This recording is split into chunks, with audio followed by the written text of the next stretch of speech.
So, the American Revolution. It didn't just start with a single shot. It actually began with a huge global conflict. The problem was, victory is expensive.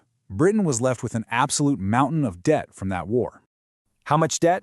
A staggering £60 million. And Parliament had a pretty good idea who should pay for it. Their logic went something like this.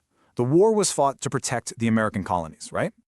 So their solution? You guessed it, new taxes slapped directly on the colonists. First, the Sugar Act, then the Stamp Act on all paper goods. Then came even more duties. And let's just say the colonists were not having it. For them, it was about way more than just money. This was the core issue. Their argument was simple. They had no voice, no vote in Parliament. So what did they do? They organized. They started boycotting British goods and protesting all over the colonies.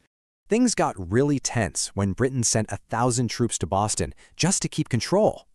And that move, it lit a fuse in Boston, leading to a series of absolutely explosive events. A street brawl turned deadly. British soldiers fired on civilians. Patriots called it a massacre. Then came the Boston Tea Party. Colonists famously dumped thousands of pounds of tea into the harbor. Britain's reaction was to drop the hammer with what the colonists called the Intolerable Acts. The other colonies saw this and thought, hey, we could be next. They knew they had to unite. So they did. The First Continental Congress met in Philadelphia to plan their response and prepare for a fight.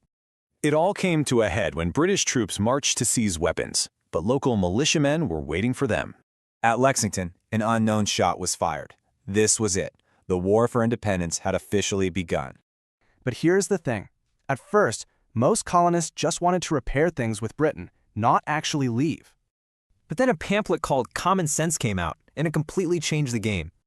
That was it. Congress was inspired. They voted for independence, and Thomas Jefferson started writing. And with the Declaration of Independence, a new nation was officially born. After that, well, there was no turning back. It was all-out war with the British Empire. That's how many musket balls they made from melting down a statue of King George III.